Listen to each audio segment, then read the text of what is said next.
All right, everyone, welcome to the LinkedIn Live, or if you're watching on YouTube, or I'm going to be posting this on Facebook and podcasts. So, iTunes, Spotify, welcome to the podcast. I'm excited to introduce to you Deep. Is it Trikinad? Trikinad? Trichonide. Yeah, Trichonide.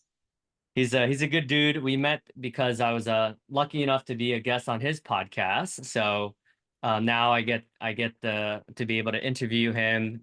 He's the founder of, is it pronounced Selegy? Accelegy. So it's acceleration, excel part of acceleration. And then edgy is kind of because on the edge basically is kind of where the name came from. Hmm. But when you pronounce it, it's accelegy. And the G part, usually like biology, psychology is the study of. And Hmm. so it kind of all played together in terms of what I'm trying to do, which is accelerate revenue and sales efficiency and all of that. So it works. Amazing. So yeah, I'm sure we'll go a lot into why you've created some of the gaps that you've identified, right, with your partnership with HubSpot and yeah, and kind of walk through the hard knock life of being in sales. It's not for the weak-hearted, the faint of heart. Struggle is real, 100%. But just you have a very impressive background. You worked from some pretty world renowned companies and cybersecurity, like Fortune like 50 companies. And you have not only like the technical background as well, right? But obviously the credibility with your business acumen. And also, I want to hear about some of the takeaways from the Revenue Accelerated podcast as well. I'm sure you've met some Yeah. really interesting folks do that. But for anyone who doesn't know who Deep is, connect with him, subscribe to his podcast. Yes, I'm so please so reach happy out. that the universe connected us together. And yeah, I'm Oh excited yeah, to. no, I'm looking forward to this conversation. In those of you that know Davidson, you know he's a good dude. Definitely genuine. So I'm eager to have this conversation with you. Yeah, And thank and you I'm so glad you much. got the memo about the color of polo to wear. Yeah, yeah. Did you also get it from Lululemon? No, I actually mine is from, oh my gosh, I don't even know where it's from, but I don't know. I forgot. Yeah. But So yes. So yeah, let's start off with a little bit about your background. Like, why did you get into sales? I know you also have the technical side, right? So what made you want to be more client facing as opposed to continue on that technical journey, Yeah, technical so leadership path? I love technology. I was coding in high school, but being of Indian descent, East Indian descent, my mom wanted me to be a doctor. So in college, I just and I'm an only child, so I just do kind of, growing up, I kind of the de facto path was do what your parents tell you to do. And so I got my bachelor's in biochemistry and cell biology from UCSD, but with a minor in computer science. The minor doesn't even show up, so it doesn't really count. But I would code with all my friends. I really enjoyed it. My first job out of college was as a software developer, working for a small company that got bought by Akamai Technologies at the Mm, time. And so um, during that experience as a developer, I did have some client interaction, some sales interaction. So I would go and code the application every now and then. I'd have to present kind of what the features were, almost mm, like a sales engineer, but more like on the deep architectural side of it. mm, And so during those sessions with the client or the customer, I noticed like how it was kind of fun actually. And mm, in that boardroom or in that conference room, we were done. We're whiteboarding everything. We're done. And my sales guy would be like, "All right, Deep, thank you much. We'll see you tomorrow." And then they would go out and mm, party, right? And I was like, "This kind of sucks. Like mm, I would love to continue with them." And I noticed the sales team, including sales mm, engineers, they all did that. So I kind of charted a path for sales. mm, But coming from engineering to sales is it's a pretty wide chasm to cross. And so mm, my path included kind of moving into professional services, which is in-house development, but mm, customer facing, then from professional services to sales engineering. And then again, another massive chasm to go from sales engineering to sales to carrying a bag was pretty big for me. I was fortunate. I had a I applied for a sales engineering job at AT&T once upon a time years ago. Um, I get a call from a 415 number thinking it's my buddy from my childhood friend that had gone to Berkeley. I grew up in SoCal. And so Mm. when I see a 415 number, this is pre iPhone. So his name didn't show up, just the 415 showed up. And I didn't even look at the rest of the number. I just presumed. And at that time, we didn't get a boatload of spam calls on our mobile phones. Mm. So I just presumed it was my buddy, opened up Uber, like excited to hear his voice because it's been so long. I talked to my childhood friend.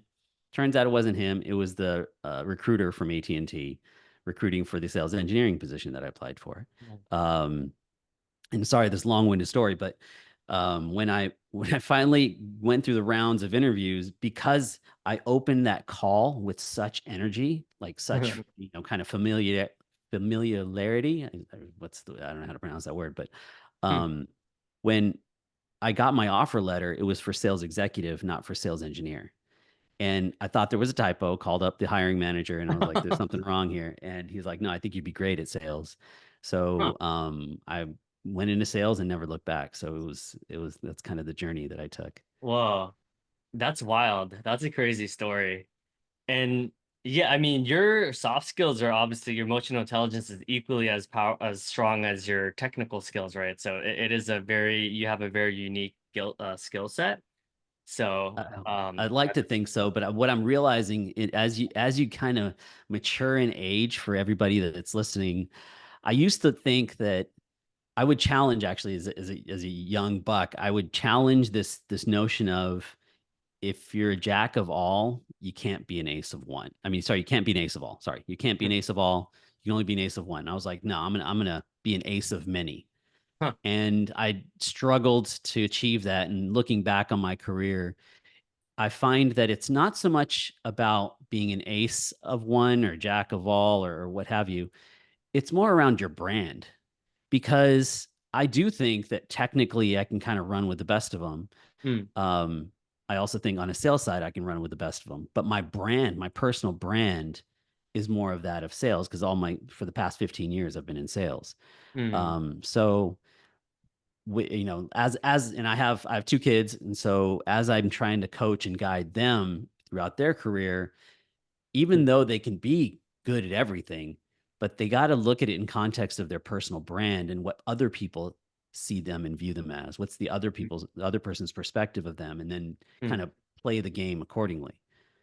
Mm. Yeah, I mean, it sounds like you're also an intentional father and it takes a lot of I mean, clearly you've been through, the hard like the school of hard knocks, Oh, right? 100, as we all have, I'm sure. Yeah.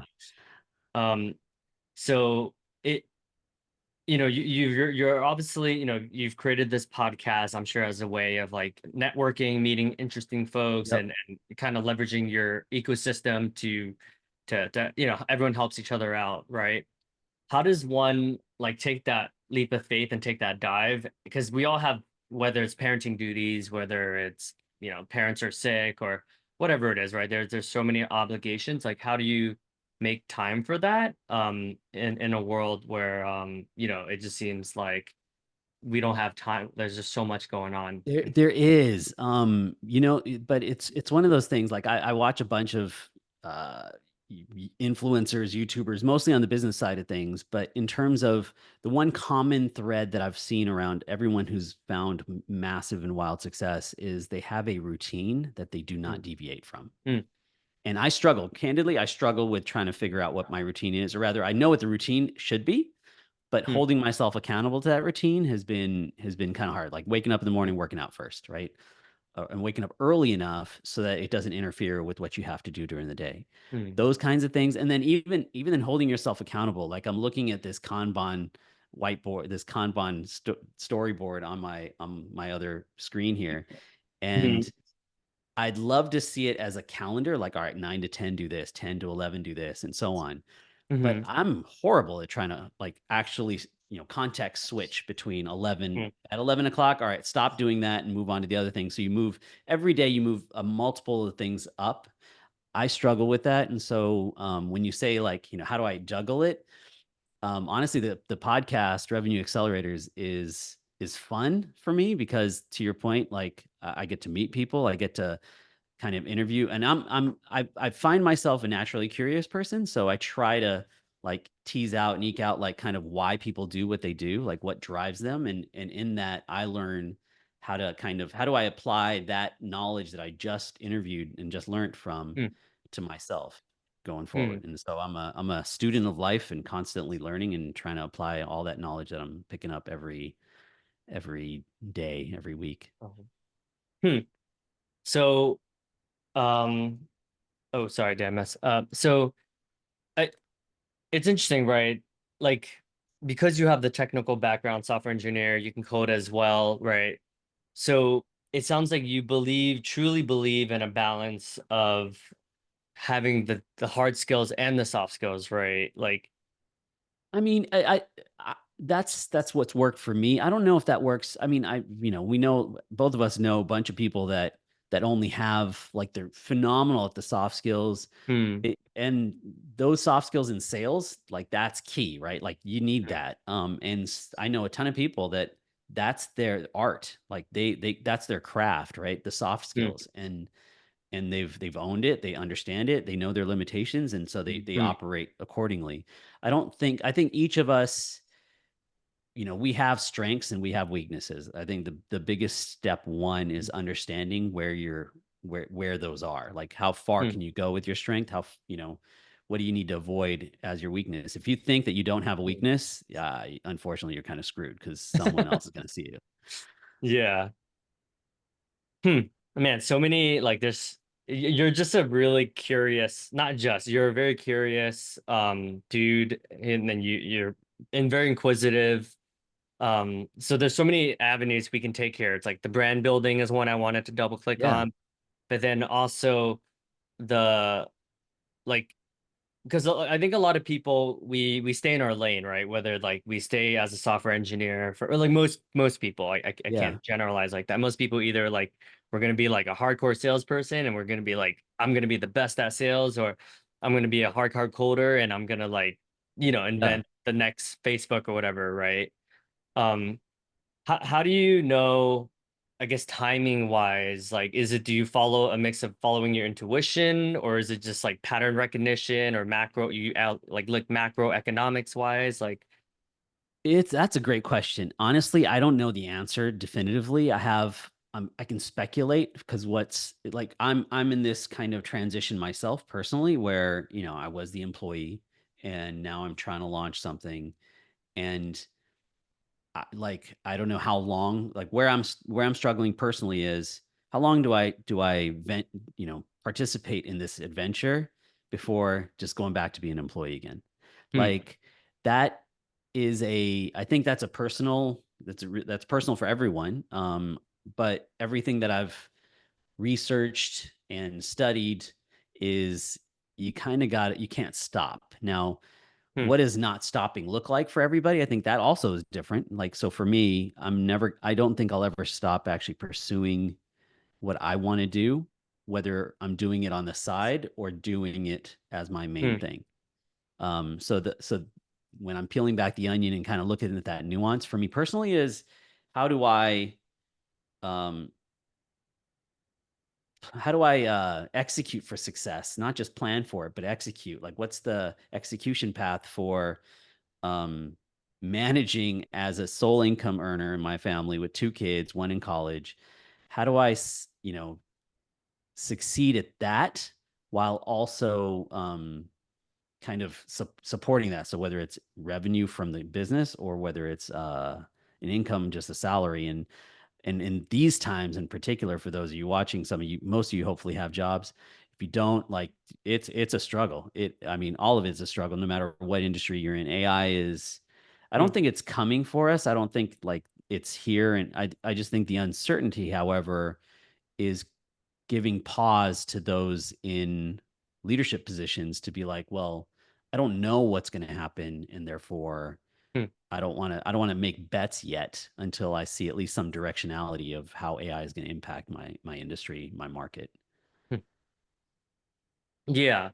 It sounds like there's almost like a faith, I don't know if faith's the right word, but there's almost like an intuitive that's hard to quantify for folks that might be a little bit more data driven or a bit more logical thinking, right? So it sounds like you have a unique blend of um following your passion and but also like marrying it with like the practicality of life skills and life I in general, feel right? a little bit. I mean, you table it really nicely. I don't.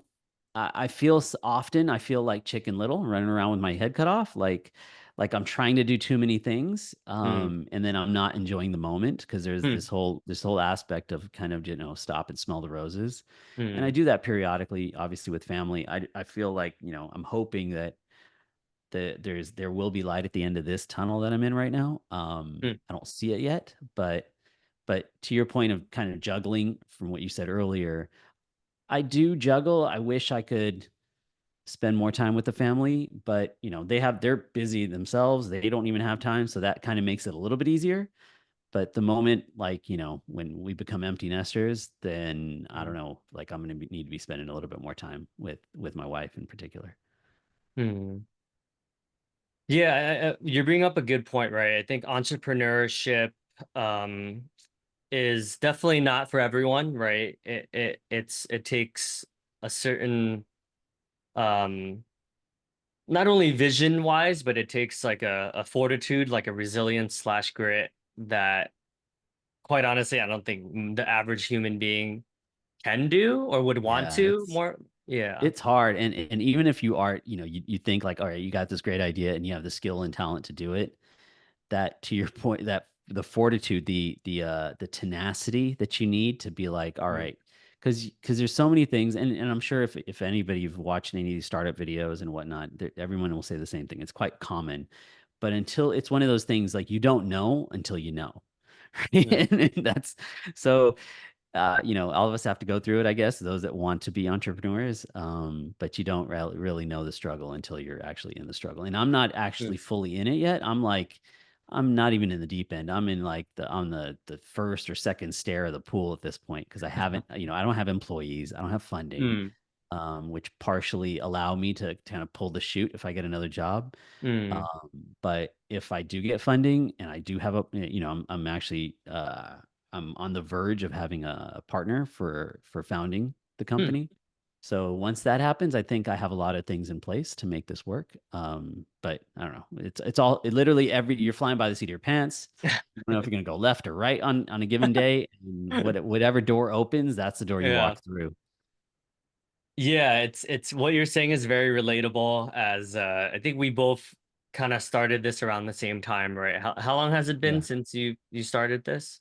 Selegy has been around actually, like it's as an entity, it's been around a long time. Mm, Probably 6 years, 7 years.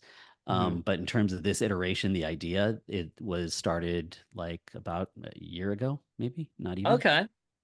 So So exactly the same timeline pretty much. Yeah. So I yeah, started my coaching business like more like kind of on the side for six years, like 2018, maybe January of 2018. And then it's been exactly a year where I'm like, all right, like let's like double down on this and make this the full-time thing. But yeah, and what I'm hearing as well is like because there's two arguments, right? Some people would argue it's like, hey, you have to burn the boats and like you gotta like be all in and like there is no if, ands, or buts or going back. Like you just gotta like have faith in yeah, yourself, right? But then there's the other school of thought that's like, no, actually, realistically, a lot of companies like once you get enough market, like once you have clients and you start getting revenue and you build it out, the right way, even if it takes you a few years, like that's a more sustainable way. I don't think there's a right or wrong, but what you're saying I kind of think makes me think, I yeah. think at least what's happened to me, I feel like it's a little when you say no right or wrong, I don't think it's an either or. I think it is an and, because depending on the time, the evolution of your startup, Mm, there's gonna be days and weeks, months potentially where you're burning the candle on both ends. Like you're mm, you're just trying to make things work. There's a deliverable that you have to go out, you have to put together mm, a presentation, you have to put together for funding. And yeah. so Mm, I don't think it's an either or. At least not for me. It hasn't been an either or. I think mm, it's really you have to be opportunistic. At least I have to be opportunistic with time. Time is mm, the one commodity that you can't like get back. You lose time, that's gone. It's over. And so there are no redos in time. And mm, so if like from a prioritization standpoint, there's sacrifices that you have to make regardless, whatever it is. Like if you're and the sacrifice versus contentment, I think that's the real Mm, struggle. It's like, where do you sacrifice and how do you balance contentment with family, with friends, with mm, just downtime for yourself to recoup if you want to work out? Like there's a mm, balance that you need, and all of it requires time. And mm, so that's where those are the decisions actually. Is do I sleep right now, or do I try to knock mm, this thing out because it's due tomorrow, or do I wake up really early in the morning to mm, do that and sacrifice my workout, or like what is it? mm. I don't know. Like there's going to be something that you sacrifice. Yeah, you bring up a good point, right? A high achiever like yourself that has, you've obviously had career success. Um, I don't, to your point, there is no right or wrong, but I think a lot of entrepreneurs like think to ourselves, like, is it I'm burning the midnight oil now, so then the rest of my family can have, whether that's Yeah. leaving a legacy or a nest egg to give to your grandchildren, whatever it is, right? Or is it like, let me make the most out of the time with my wife, my kids before they go to college, right? Yep. It's really hard to know, quote unquote. And sometimes there's guilt. It's like, oh, like, should I be Oh, working on Friday nights, or should I just enjoy what I have and just be grateful that I even am still alive, right? 100%. Like I think, the one fear I have is because I have that ladder, what you just said, or well, I don't know, prior, the former ladder. But basically the hope is by not spending time with the family right now that I'll get more time later on. The Mm, fear I have is because every successful startup has gone through iterations, every single one. And so, um, how long do those iterations, how many are those iterations, and how long is each iteration, in which case you're burning the midnight oil for each mm, iteration, and how far before you find success is that? I think my hope at least is I have enough experience to try and minimize the number of iterations to find success, but I mm, don't know what I don't know. And so that's where I still have that fear of like, all right, well, it's going to take, like, I'm going to have to pivot. And then mm, that pivot might not work. And then it might have to pivot again. And then that pivot mm, might not work. And kind of how many times before it's like, all right, I found the pivot to where this is working. And now I can take my foot off the gas a little bit, mm, put the cruise control on, and kind of mm, enjoy the ride. mm, So I don't know how far that is out, and I'm hoping that I can make it. mm. Really, is really where I'm at right now. Yeah, this is profound. I'm sure we'll get deeper into it, but what need or what pain points did you experience as a seller that prompted you to know like, hey, this is something that I'm solving for that can have huge implications in the world of tech sales?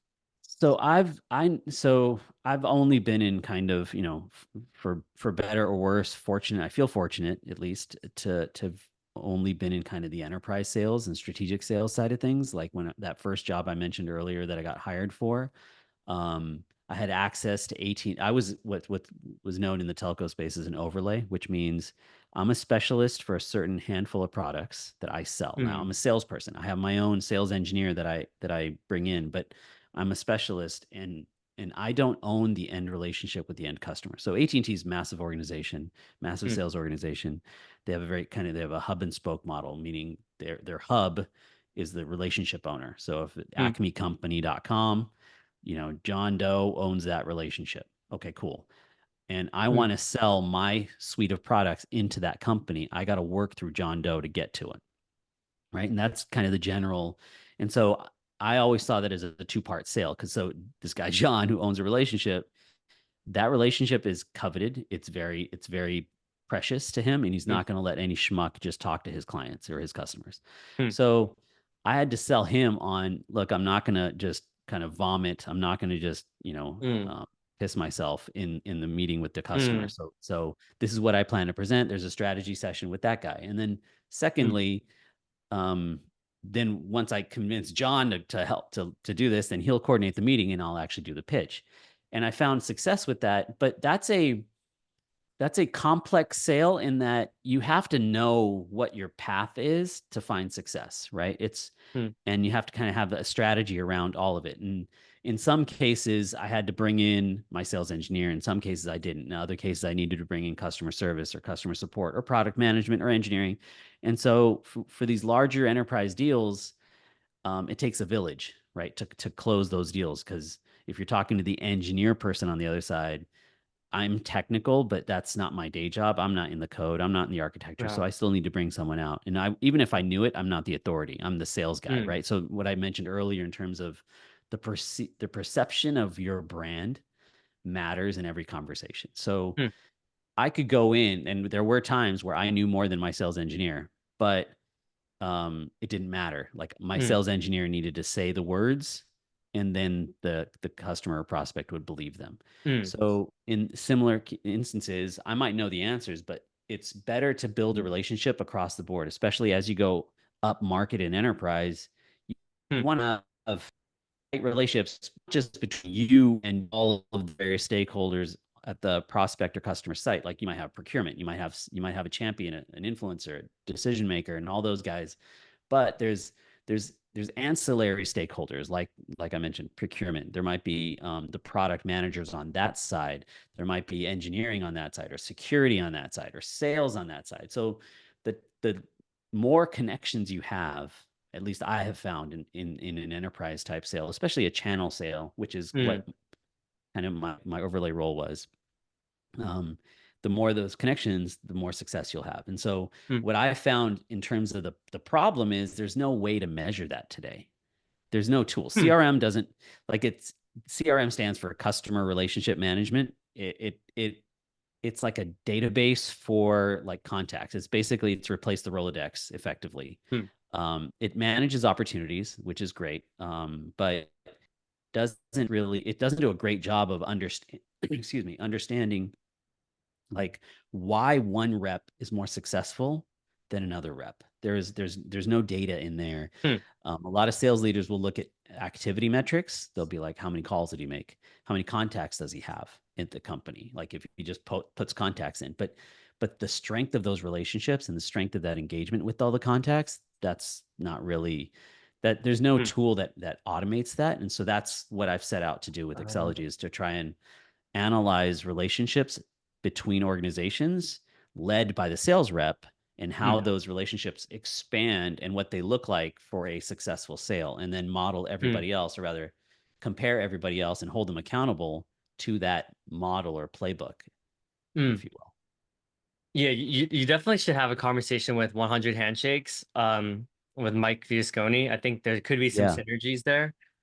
100%. Yeah, I think, being in software and tech sales, obviously there's like the data-driven approach, right? But there's so much beyond the data as of right now. There's a lot of like uncaptured data. And Mhm. quite honestly, even with a lot of these larger deals, like there's a lot of conversations that happen that they probably don't, whether it's a phone call, like they don't want to track it, right? Because sometimes it's a matter of like politics, whatever it is, right? And But politics is huge in sales, and the bigger the organization, the thicker the politics. mm, And that's to me, I've found also is that it really sucks. And like I developed this tech to do this, and it ultimately it can measure contribution, right? So like if you were to, so there's in marketing, there's this term revenue attribution, and the point of that term in marketing at least is, all right, we put an ad on Google, and we put an ad on Facebook, and we put an ad on mm, YouTube.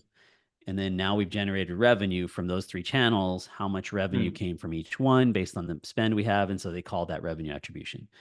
mm, Um, the tool I built kind of does a similar thing, but for personnel. And so in the Oscars, they have this category called Best Supporting Actor. mm, We don't have such a thing in corporate America in sales. Like there's no best mm, supporting salesperson, right? It's either the salesperson or that's it. You have mm, like, there could be product managers that help them finish mm, close the deals. They could be mostly sales engineers are involved, but there could be the others unsung heroes get no credit besides maybe mm, an email, like name and lights at the bottom of an email. But even that list is highly politicized because you're going to put the SVP at the top mm, that might have just known about it or not even done anything, but just because they had a conversation or in a strategy meeting, they get first billing and then so on. So um, this what I just described helps companies, mid-size, large, what have you, identify kind of who they're first of all, what does good look like from a sales motion standpoint?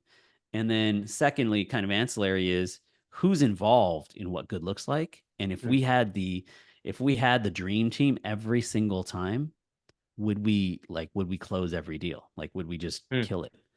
Or how, or rather how much would our win rates go up if we had mm, those relationships identified and those models identified and the personnel mm. identified to just replicate that every single time.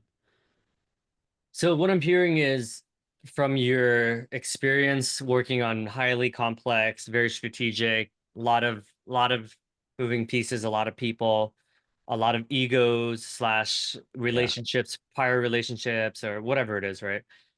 What I'm hearing is you saw that the current system, the current setup that we're in right now for most tech sellers doesn't allow for like optimal strategic selling, right? It optimizes certain activities like phone calls or emails, like how many emails sent, what's the pickup rate, like how many times are you Yep. like bashing the phone, like all these like metrics that quite honestly it sounds like not is probably not as important as relationship capital, right? Yeah, absolutely. And that's the thing. So like, a lot of times like you're right, they optimize conversation. So like Gong is awesome. Gong is a great tool, but the way I view Gong is they are dismantling the tree itself, right? They're analyzing the tree, trying to figure out Mm, how to make a better tree. Whereas what I'm trying to do is like look at the entire forest because between calls, mm, Gong doesn't really do that well, right? They focus on the yeah, call itself. yeah. But what led to that call? How did you get the call in the first place? And then how do you optimize your next call in Mm, between calls? Right. So you need both. Those it's candidly, mm, it's a two-pronged approach. Like you mm, need to know how to execute the call well. And Gong is great at right. that. But and then to your point, there's all these kind of these point solutions on how to write better emails, Mm, how to make better calls, what's a better call script, and mm, so on for SERs. But there's a bunch of stuff that falls through the cracks that go in mm, between that, right? Like, so for example, companies typically know how long it takes them to respond to a lead. Let's say, an mm, inbound lead. Companies typically know that. But in terms of like what should be the response based on mm, the inbound lead, um, they might know that as well. But a lot of these are kind of in a vacuum. They're point mm, solutions that aren't stitched together to kind of create this big picture of like this is the ideal sales motion mm, lead for an inbound lead. There's an ideal sales motion for an outbound lead. There's an ideal mm, sales motion for an extrovert. There's an ideal sales motion for an introvert. There's an ideal mm, sales motion for the product that you're selling and it may be versus a different product. And so each one will have its own ideal sales motion or playbook. And so mm, my goal with Accelegy is to kind of tease that out and understand those and kind of create individual, personalized, prescribed playbooks for each mm, rep to help them, all based on top seller performance, top seller sales mm. motions, and largely around relationships and engagement. But yeah, that's a whole lot that I said. But It sounds like a lot of these channels like Gong or a lot of these analysis tools like Boost Up, for instance, like they're great at the science of sales, right? It sounds like what you're looking to achieve is actually like understanding the art of sales, and a lot of that does come through with the relationships and everything that happens outside of the CRM, right? Which is a lot, as anyone who's been in strat or enterprise sales knows. So it's something absolutely. that no one is doing right now. I mean that's like a big like thing that you're It's solving for. It is, and like when I recently had a conversation with Rowie from Winning by Design, if you've heard of that organization, Mm, and after our podcast interview, I showed him what I was working on and he wanted his feedback, and he was like, so I had always seen it as a coaching development tool, like mm, like making sales managers better coaches. Mm, And largely the reason they're not good coaches right now is it's too time consuming. So one of the mm, advantages of Excelegy's solution is it reduces the time to coach and increases the ROI on coaching time. mm, However, he was like, coaching is not as sexy. Basically, I'm mm, paraphrasing. He didn't. I can't quote him because I forgot what everything he said verbatim. But he basically is like, coaching is not sexy. People, it's almost an afterthought for sales leaders. mm, Um, have you considered using your tool as a or at least marketing it as a deal management tool? mm, So so that's that. I'm literally in the midst of potentially pivoting towards that just mm, because that's a little bit more tangible, I think, for sales leaders and mm. managers, is to Yeah. get more insight into the deals that they have and the metrics that come out from each deal to help Mm, them manage those deals and optimize mm, those deals. And so it's, to me, it's kind of, it's tomato tomato to some extent. Excuse me, but I've always been, I am struggling for what's the right concise positioning phrase mm. to make it resonate. And so I think so far it sounds like it could be deal management, but I don't know. I'll keep you posted.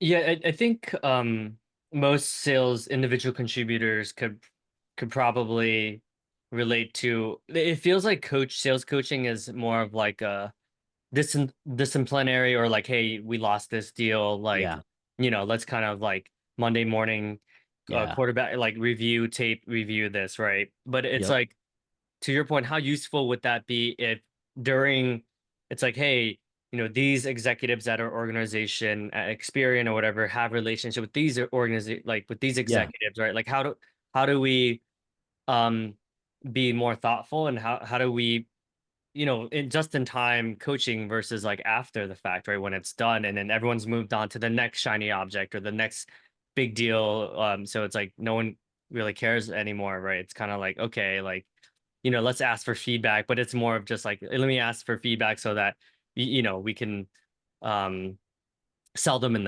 in the future, right? Yep, It's like, yep. but instead of like actually like triaging, actually like, well, actually like this, there's so much that we don't know. So it sounds like you're looking to solve You for that. you actually touched on, like, leadership is taken for granted. I feel like a lot of times sales leaders themselves, many of them, there's this phrase I'm sure many of your listeners have heard, fail upwards, right? Like, just right Yeah. time, right place. Doesn't mean they're a Mm, good leader, a good manager, or a good sales leader. mm, It's just an opportunity happened. Maybe, they're they're they're shooting fish in a barrel and they're just wildly successful mm, because it doesn't matter who's in that position, and so they move up. mm, And that's what I mean by leadership is taken for granted. I feel like what you said in terms of that Monday morning quarterback, the triage, the postmortems that happen mm, on a loss, you're right. They're they're kind of negative. Like the connotation with it is negative.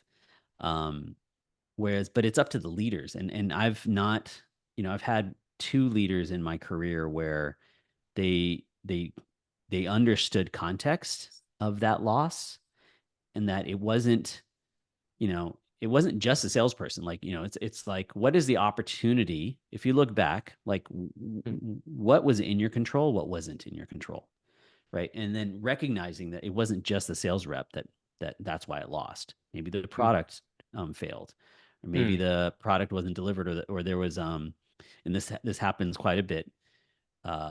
Product, the company will the prospect will buy something based on a promise mm, that the product can be delivered on a certain time or in a certain way, and a lot of times that promise won't come to fruition exactly. And that blame goes around because there's someone who puts the SOW, the statement of work, together in terms of mm, what is actually being delivered, when is it going to be delivered. And so if I were to do a postmortem on those types of scenarios, it wouldn't just be, sales rep, why'd you let this drop? It would be, okay, what actually happened? First, try to, take inventory of everything. And then, mm, sure, like, yeah, if could the sales rep have done better next time? Cool. Like, just make sure you do that. And I've similar to you, I've coached some sales folks as well. And where they've fallen down is they don't follow through. Like, a simple thing is, mm, you get buy-in from the customer. That doesn't mean like you're not like, especially in enterprise sales, you're not selling iPhones. I mean, maybe, Apple is selling iPhones, but they're selling it at Yeah. like a pretty large scale. But like, if any deal that you have, one of the simple things is just follow up and keep them warm until the product gets delivered or the Mm, service is delivered. One of the reps that I was coaching, he just kind of took it for granted that, all right, cool, like, got the deal, got the paper signed. I'm handing it off to my pro serve team. mm, They're going to take it from here. I'm moving on to the next deal, because that's a lot of times transactional sales happen that way. yeah. Um, and for better or worse, you want to be a good rep. You have to stay in the loop, even though it's not your responsibility. In telco at Verizon, we had this thing called a RACI matrix. Have you heard of this? Do you know what a RACI Yeah. matrix is? The Yeah. responsible, accountable. Yeah. So in that matrix, once you close a deal or you get a contract signed, a lot of times people think, all right, well, now I'm just consulted or I'm influenced. I'm a C or an I at this point and move on. Mm, And you want to be a good rep, I think you need to maintain full control. And if not control, direct control, mm, maintain knowledge of every step, be on all the calls. It's time consuming, it's tedious. But if you don't do it, you're increasing the likelihood of your deal and all your hard work up till contract signature, all that being thrown away. Because mm. and it's yeah, like, so I strongly encourage you, and these are kind of the subtlety things where, to your point, like in terms of the art, um those can be measured, like, post contract communication that can be measured. I don't know if there's ever a metric, I haven't seen it, at least not anything good, where a CRM actually monitors Mm, that engagement to make sure that the sales rep or somebody is shepherding that customer along to mm. make sure that they get onboarded properly and are happy with what they're receiving. Because that's, until they're happy with what they received, like, that's, you're uh that sale is not a done deal. You can't book it, Yeah. in my mind at least.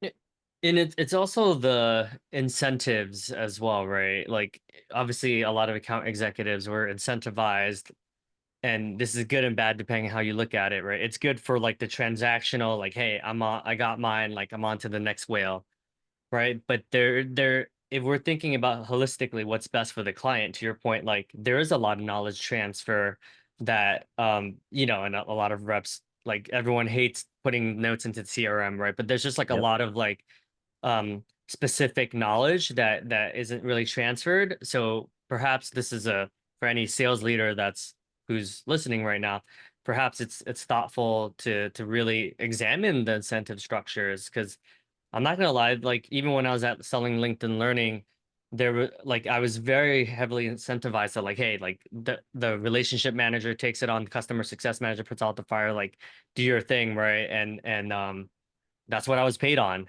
So it's like one of those things that perhaps there's a way that we could be more holistic, but I I also would get love like, it. yeah.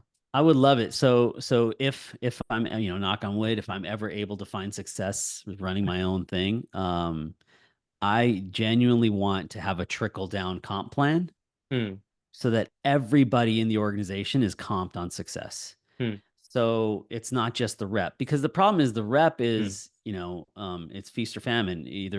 hmm, Either the rep makes all the money or they don't make anything because someone else may have screwed it up because they're not incentivized the same way as the rep is. So like I hmm, mentioned on the delivery side of it, the rep closes it, moves on. You're hmm, right. From a incentive structure, that's how it was designed to be. The problem with that is when you the rep who've effectively like done your job and you need to move on, are trusting your teammates to do it. And there should be trust. I don't mean that, I'm not trying to point fingers. There should be trust, but the incentives are not the same. hmm, So, and the prioritizations are not the same. So you might have closed some deal and there's a finite amount of resources. And so the pro serve team that has to implement that deal, execute on that deal, or deliver it rather, um, they have to prioritize all the jobs that they have in their shop yeah. relative. And so yours might be at the bottom, which means Hmm, yours might get delivered a month late. hmm, And if you're not advocating both internally, externally, and setting expectations and doing all that, hmm, like, you could lose your deal because you're hmm, everybody has their own kind of incentives. their reasons, their KPIs for prioritization and all of that. And they're not necessarily aligned. And I'm not saying they should be, but they're typically not going to be. And so that level of communication is key. So one of Mm, the things I advocate for is building relationships both internally and externally mm, so that you know when to not just pull people in, but when the squeaky wheel needs to get oiled. Because if you're mm, not paying attention, you move on, like then mm, you're not going to know to do anything. And ultimately, communication with setting expectations and communication with the customer or the prospect, mm, that's that you make it or break it based on that. mm. Yeah, that's a good point. I've interviewed over 50 President's Club winners at, LinkedIn, a lot of these top tier companies, and it's interesting, right? Those President's Club winners are focusing just as much on the internal selling, right? Yeah, Like resources, bandwidth from sales engineers or whatever is a customization. Like there's so many politics wise to prioritize like, a potentially large deal.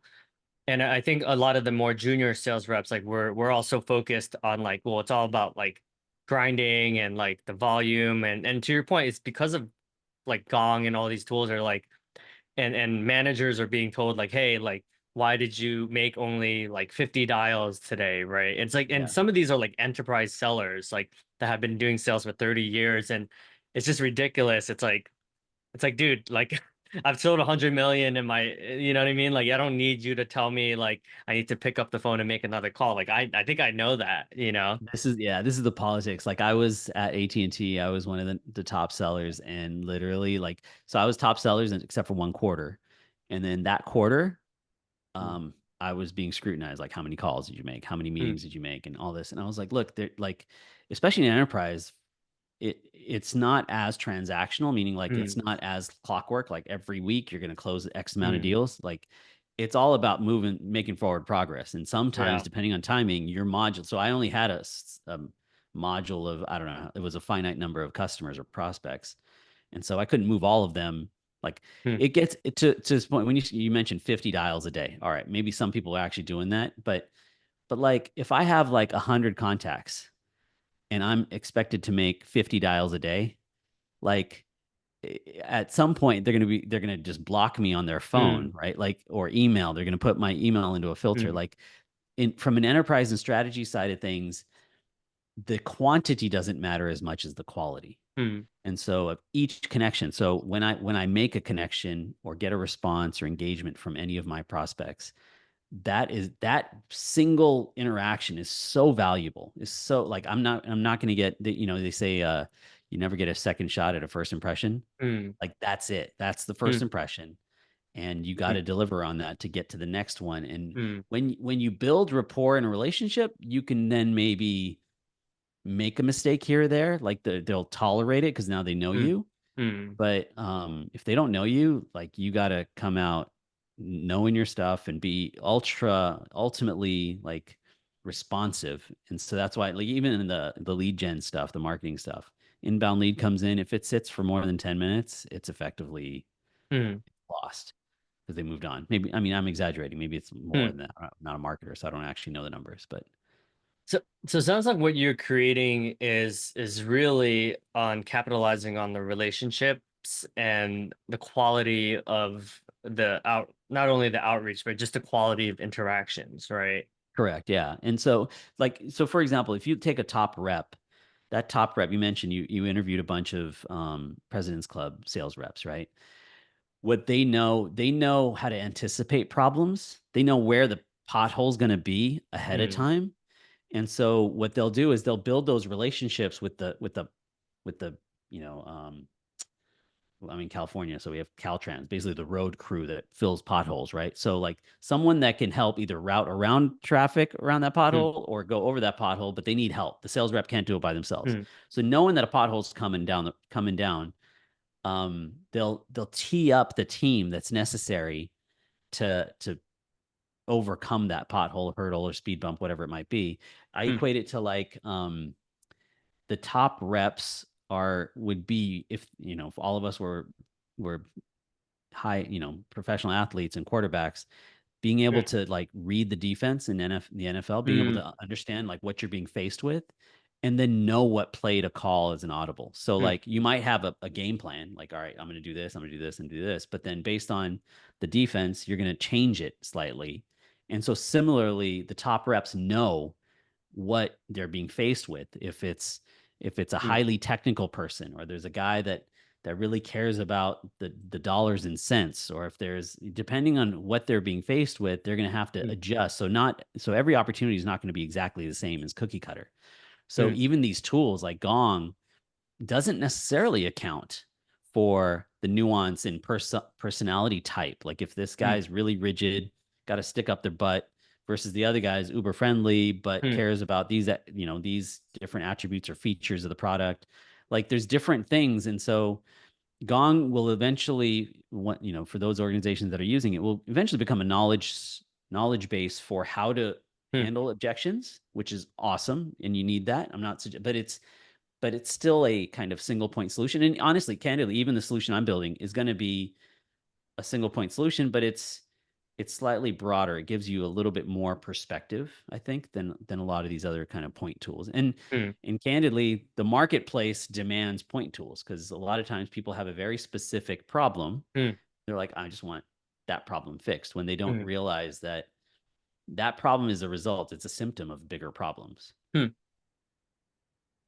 Yeah, I mean, I think in the age of being tracked and monitored, right? Like some of these tools are great, but it's a problem if your organization, like none of the enterprise reps are using like Gong, right? Because like Yeah. they feel like it's a big brothery, or they're just gonna have management breathing over their neck on like, especially if it's a large deal, like everyone is pinging them every 5 seconds, like, hey, how can I Yeah. help? Like, hey, what's going on with this? Oh, Right? It's like 100%.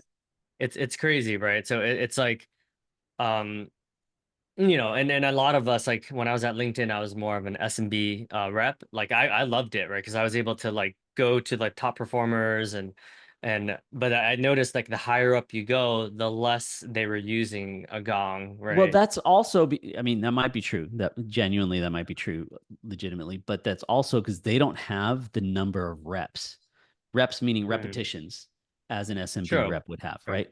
So Yeah. like I mentioned, I don't have an opportunity to make 50 dials a day because True. I only have 100 contacts. So No. so of those 100 contacts, I might get like 2 meetings a week potentially, right? Mm, And so then, like you said, like you might get 20 meetings a week and true. you're $50 Yeah. $50 a day. Yeah. I might get two. And so then just by that sheer Mm, number, you're going to see less on the enterprise side, even if they did adopt it. But I've heard the same thing about Gong.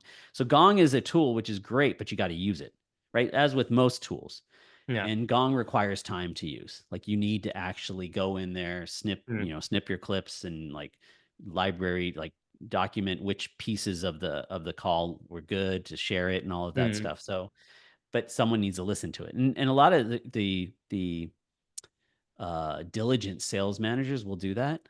true. But I don't know this for sure. I haven't conducted a study, but I would suspect most don't. Yeah. And it's also like if we're getting scolded like with Gong, for instance, like if it's like all these Yeah. tools are like, hey, enterprise seller that's been around for 35 years, doing this for Yeah. 35 years, like, hey, like I noticed like you only had 4 meetings this week. Like, what's up with that, right? Then Yeah. obviously like they're not gonna want to use it because they're gonna be like, dude, like I'm actively trying to close my deals and here you know what I mean? Like you're not really Yeah. helping me, right? So it's also how do we enable people to like actually see this as something that's good versus like a disciplinary like Well, that's the thing. You're absolutely right. So, like that mentality of like, hey, how come you only have 3 meetings? I mean, in some cases, you might have a seller that just hit that went like. So here's the other thing. We mentioned incentives earlier. It's a real struggle for businesses to perfectly set quota, because true. typically quota comes down from top. Like the business is like, got to grow 20%. All right, fine. You get your 20% that you got to grow. How do you make up that 20%? And you just basically, it's, I mean, I'm simplifying it here, but it's effectively take the number that you want to grow and divide it by the number of reps you have, and that's what everybody's quota is for that year, right? All your Mm, growth reps. Um, So that is hard because that does not take into account market. Like, Mm, can you actually grow that fast? Can you not? mm. Like, is that an achievable number or not? So the math kind of goes into play here. But where were we? What were we talking about on the incentive side? Refresh my memory. I just lost my train of thought. It sounds like sales leaders, we need to be thoughtful, more thoughtful instead of just like, Yes. here's this throw the dart at the wall. Like this is our Yeah. number, Yes, 20% yes, thank increase. you. So yeah, sales leaders and honestly, they're incentivized to do the same thing, right? So like it's like the entire industry is incentivized to do at every level, incentivized to monitor. So the reason Mm, the sales manager is like picking that KPI that hey, you didn't make enough calls, or you didn't do this. It's because they're being measured accordingly, right? yeah. And so then they got it like to show something, they're doing it. And this is what I was saying, like the best leaders kind of put everything into context. So fine, if you're being measured on something, do that job. Like make sure you deliver on whatever you're being measured on, Mm, but know it in context that that single point of measurement doesn't equal success. There's a boatload of other things that are not being measured mm, that you still need to do in order to find success in terms of, getting your commission check, closing the deals, whatever you need to do to make your money. And so just because these tools are out there that are helping managers and leaders kind of give more visibility into every rep's activity, that doesn't necessarily mean that that's the only thing that meets success or that will lead mm, to success. Like there's mm, still a bunch of other things that we talked about, all the internal interaction and the internal relationship building. Same thing mm, externally, building, managing multiple stakeholders. And so a lot of times there will be multiple contacts in an account. And a lot of times that's used just because you have contacts in your opportunity in your account, that implies that you're interacting with those contacts. That's mm, not anywhere near mm, accurate. So to what extent are you interacting with those contacts mm, is typically not measured. mm. um, it is in some cases, I think like Clary is another tool that does some stuff for forecasting. And I think even Oh yeah. HubSpot is trying to do a little bit with that just internally within HubSpot to Yeah. try and figure out, all right, like you're saying that you're in stage two, what's the Mm, likelihood of this closing? They tried and take into account interactions and all of that, but there's no it's like the way the tool is being used today, both by Clary and by HubSpot, at least I've seen. I'm sure there's other tools out there as well, but um, you can't coach on those. mm, You can't adjust mid-flight with like so. For example, if you say I set my opportunity to stage two, I'm a rep and I have an opportunity. I put it from stage one to stage two, and now it says I have a 35% chance of closing, whereas when I was at stage one, it was a 55% chance of closing. Well, why? Like, I don't know, right? Like yeah. what do I do different and how do I bring it back up to 55, 70% chance of closing? And so those types of things, like Clary doesn't give you that level of insight, not that I'm aware of. If anybody listening has better experience, I'm all ears. I would love to hear from Uh-huh. you. But so far in my travels, I haven't seen, Mm, Clary's a forecasting tool. That's what they're good at. That's what they do. And it's a number for revenue operations to create like an actual number based on their growth. Like if their mm, growth 20%, the forecast math says they're going to be at 18%. So now RevOps can change mm, some trajectory to try and hit the 20%. That's really what it's used for, predominantly, at least the way I've seen it. And so there's not a lot of tools. There are not any actually that allow a rep to adjust mid sales motion to mm, help improve the likelihood of success. And that's what I'm trying to mm. address. Well, yeah, it sounds like you've obviously put a lot of thought into this, and it sounds like you're very much still in the building stages. Yes. Anyone who's listening, what should they look out for in terms of potential introductions for you? When should they reach out to you? What would be good next If you're steps? open to it now, so I have an MVP right now, basically a beta. If you're open to working with me, I would love to do it in as a pilot for my and I have a few alpha customers right now. I'm just now transitioning to beta. It's a little bit more stable. If you guys are opening to piloting, like reach out now. Now is the time. I would love to hear from you. And again, it would be a collaboration depending on what you're trying to do. I would hope to collaborate with you to actually build out some of the targets and KPIs that you would want to see that you're not able to see right now. Would this be like chief revenue officer, marketing leaders, chief sales officer? Like, what would be the? Yeah, so it'd be usually head of sales ops, anybody responsible for trying to up revenue trajectories. So like if, with you have 10 reps, you can't hire any more reps and you have a sales goal that's growing. Well, how do you bridge that gap? It's Okay. you got to do more with less. You got to like up the game of the reps you have. And the goal that I'm trying to the the goal that I've set out to achieve is take your middle 60 performers and move them up and level them up. Hmm. So they'll improve their performance by 20%. If we can improve their performance by 20%, your overall revenue target goes up, or sorry, your overall trajectory goes up by 13. So Hmm. 13% that is. So like that's kind of the simple math, I guess. And I'd love to explain it to anybody who's interested in learning to peel back the onion and whiteboard it to show how that actually works. But Awesome. Well, thank thank you so you. much, Deep. It's been thank you for really moving the industry forward intentionally with your unique background. You're like perfectly suited to be that catalyst for an industry that is obviously ripe for disruption. And yeah, man, like it's clear that you're thoughtful, you're always adding value, you're really moving the conversation forward in aspects of life, whether that's being a good parent and balance and meaning of life. So it's a truly pleasure, a privilege to be able to share you to my community. For the folks who don't know who you are, definitely reach out and connect with him. And yeah, I'm excited to Yeah. see you your company explode, and hopefully I'll see you on the Nasdaq, the Wall Oh Street. man, I don't know. Uh, Like that that'd that's be so far that's so far down the road. I can't even imagine. Right now I'm thinking I can't even see past the tip of my nose. So, but I'm uber grateful. Davidson, thank you so much. This was a blast. And we'll definitely keep in touch. And to everyone listening, yeah, you can reach me at Accelegy.com. On LinkedIn, I think the only deep trichinod on LinkedIn. So shouldn't be too hard to find me as long as you can spell my last name. awesome.